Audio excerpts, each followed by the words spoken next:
expressed by RC. Different books can be expressed by different symbol, but I prefer to write it RC. And RC means characteristic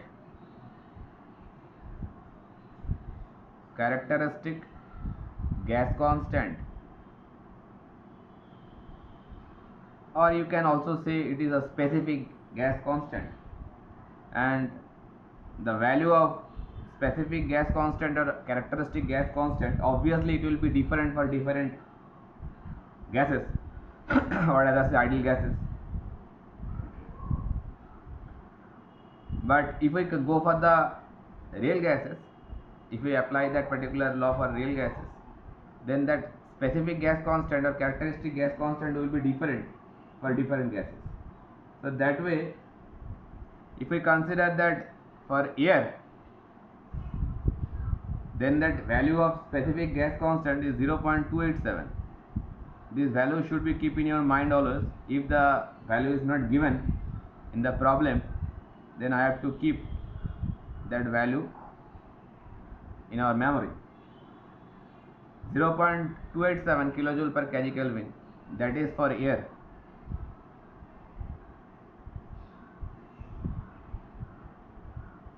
So now that is a combined gas law.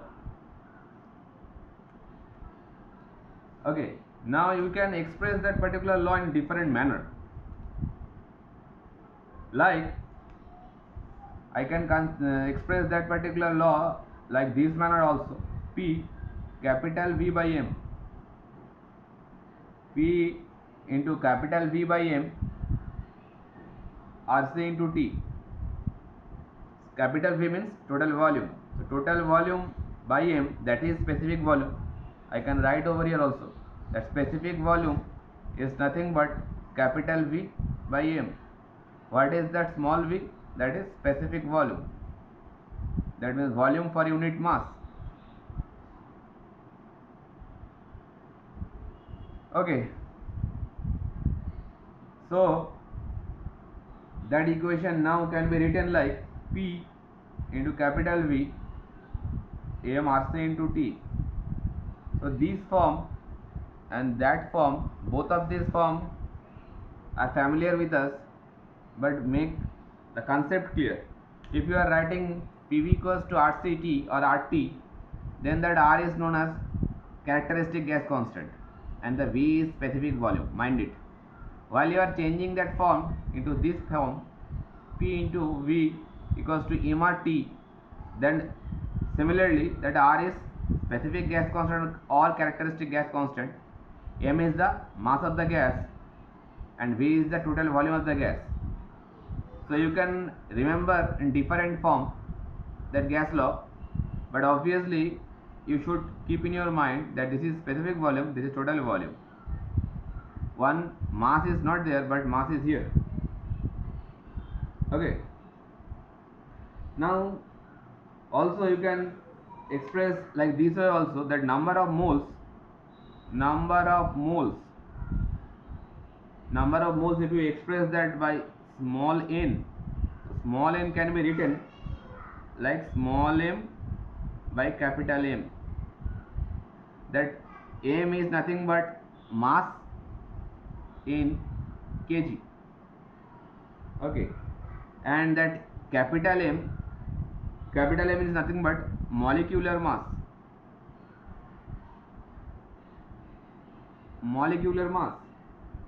And the unit of molecular mass is kg per kilomole. Molecular mass, like for nitrogen it will be 28, for oxygen it will be 32, like this. Molecular mass. Understood? Nitrogen, the symbol of nitrogen is N2. So the atomic mass of nitrogen is 14. Nitrogen, we write it is available in atmosphere in molecular form, that is 2 nitrogen atom combined together and form a molecule of nitrogen. So nitrogen के लिए if we find that molecular mass, it will be 14 into 2, that is 28 kg per kilomole. So that way for oxygen you can find 16 into 2 32. Okay, so the number of moles you can find like this manner. Okay, now if you just substitute this expression onto this particular form, so what will be the change over here? Then as a result of that, if you substitute n equals to small m by m, so you can express by that expression small m can be written n into m. Just replace that expression over here, so it will be look like this: PV m will be replaced by n into m, RC T. Just I have replaced or substituted that m with the help of nm. Then PV equals to n into that m into RC, that term can be replaced by RU into T. Some of the books can use R bar. Okay, so no matter it is what symbol you are using, so RU is nothing but the universal gas constant. Universal gas constant, and the value of that universal gas constant, that also should be keep in your mind for air particularly, that it is 8.314.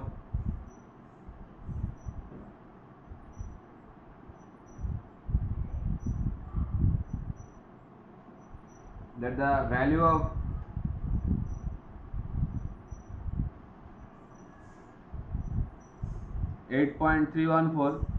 kilo.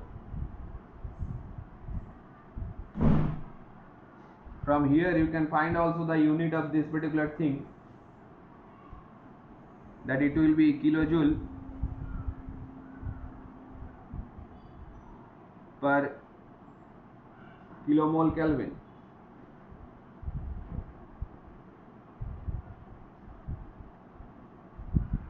Kilojoule per kilomole Kelvin. So how that unit is coming here, you can check it very easily by putting all those units.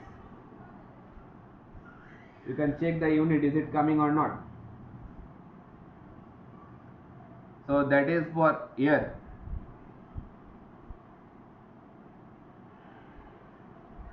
Okay, so if you want to check it, so you can check like this, that universal gas constant RU is nothing but m into RC. So m into RC, m means small m by small n. So I can write RU equals to m into RC into n, isn't it? Because that capital M can be replaced by small m by small n, that is mass of the gas by number of moles. Okay, so that m is nothing but the unit of kg, and the specific gas constant or characteristic gas constant, that is kilojoule per kg Kelvin, and n is nothing but mole. So that way the unit is coming kilojoule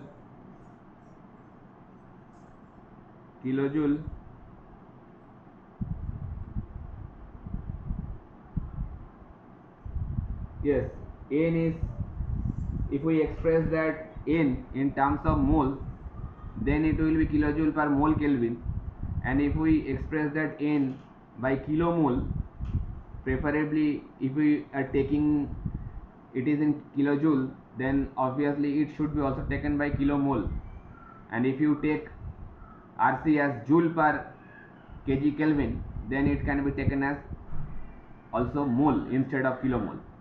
while you are taking kilo, that is a higher unit, then in terms of specific gas constant as well as the number of moles, both the places, that higher units should be considered. So if we consider that Rc coming with kilojoule per kg Kelvin, then N should be considered like kilomole. And if we take Rc as a joule per kg Kelvin, that means it is in lower unit, then you can consider N as only mole. So that way, that it can be kilojoule per kilomole Kelvin, or also it can be expressed by joule per mole Kelvin. Both the units are right. But while you are writing in 8.314, you can write either kilojoule per kilomole Kelvin, or you can write joule per mole Kelvin. Both the units are right, but the value should be remembered 8.314. That is for air, and 0.287 kilojoule per kg Kelvin, that is for air also. Now we are having three different forms of combined gas law. One is this one, second one is this one, and third one is this one. I know these are very old or previous thing from your class 9, 11 and 12 standard, but I also know that they are not very clear to everybody. Okay, so make this concept clear. To solve different thermodynamic problem based on pure substance or gas, ideal or real gas, lots of problem comes in different competitive exam in GATE also. So that point of time this concept actually works. So mind one thing, that while you are considering PV equals to RT relation, that point of time the V is the specific volume and R is the characteristic gas constant.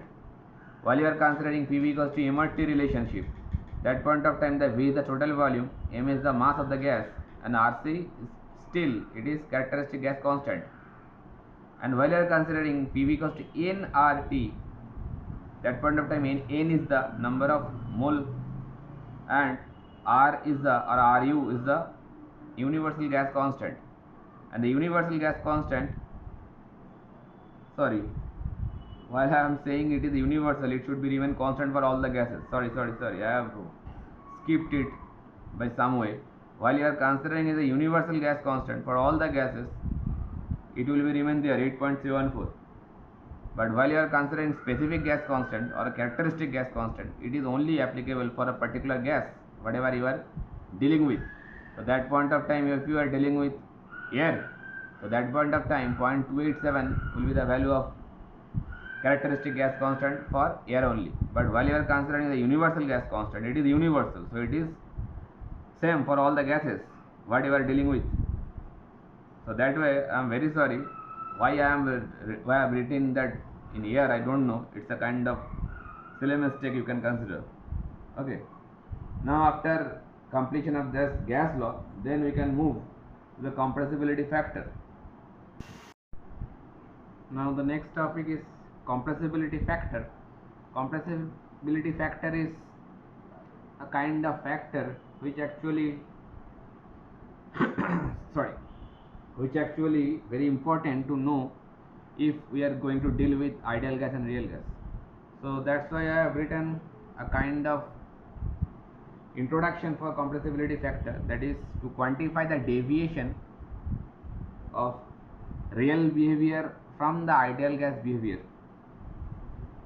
A new term comes into picture, that is compressibility factor.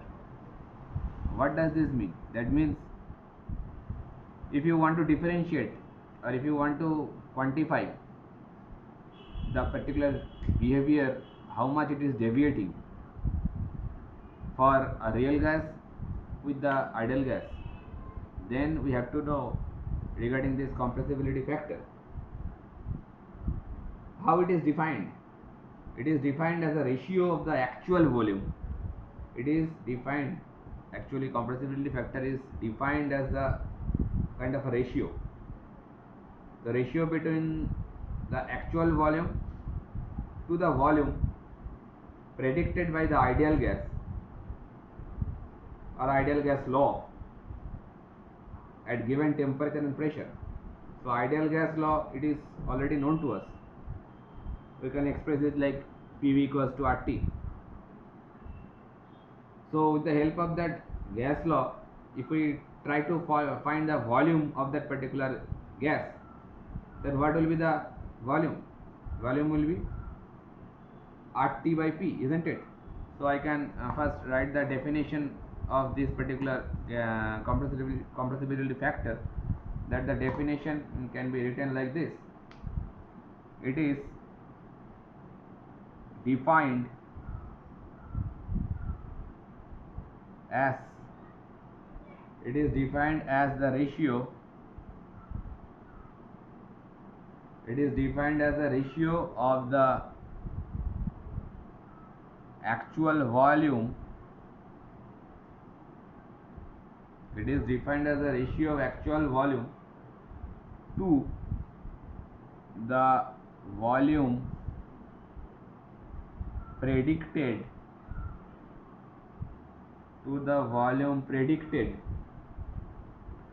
by the ideal gas law,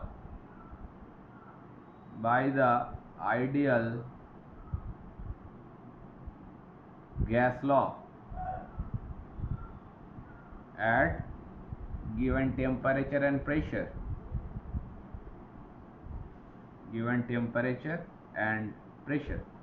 So how that definition can be written in a mathematical way?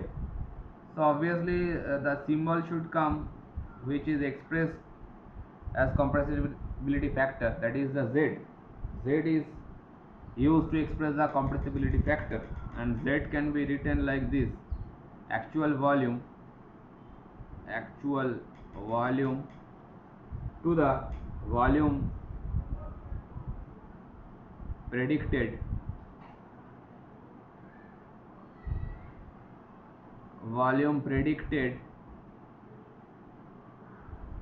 by ideal gas law.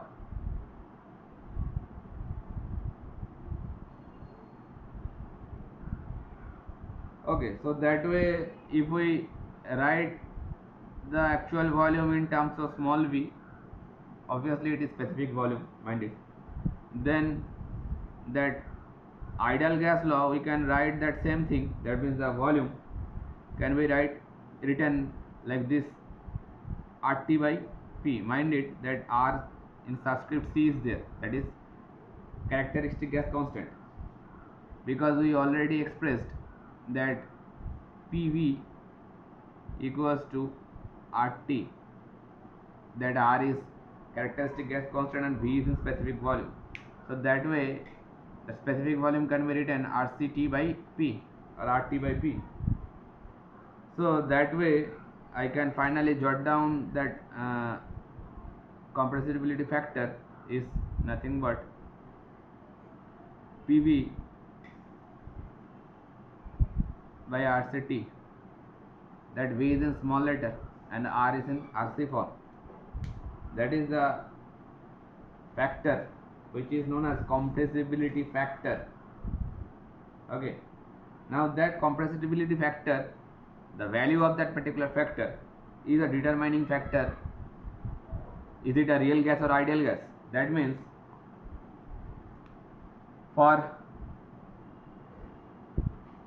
ideal gas, if we consider, okay, then the Z value is 1 at all temperature and pressure.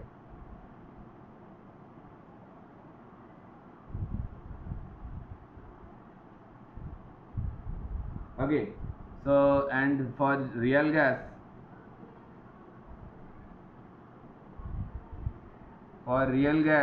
that Z value can be greater than 1,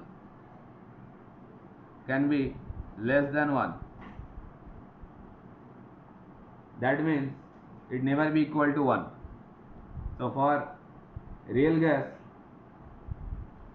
the compressibility factor never will be equal with 1. It may be greater than or less than 1, but for ideal gas the compressibility factor will be equals to 1. That means the actual volume and the volume you have predicted by the combined gas law, both the volumes are same in case of ideal gas, but for real gas it never be same. Obviously the volume predicted by gas law, it will be different from the actual volume. So that way the real gas Z value cannot be equal to 1, never. Okay, and that way I also can conclude one condition, a conclusion over here, that Z is a function of pressure and temperature both. That if the pressure and temperature of that particular gas is varying, with respect to that, value of Z also will be varying. And we already also know with that particular information that if the pressure is very low and the temperature is very high, that point of time we can consider that gas as a ideal gas. Okay, so that's why that compressibility factor is very important for us. That factor actually gives us that information, is that gas is real or is it a actual or real gas. Is it a real or ideal, that can be determined with the help of this factor. That's why it is very important for us. Okay, next we are going to move into some information or some definitions which are very important for a pure substance, like saturated state, saturation temperature, saturation pressure. These information are very needed for us to deal with the pure substance.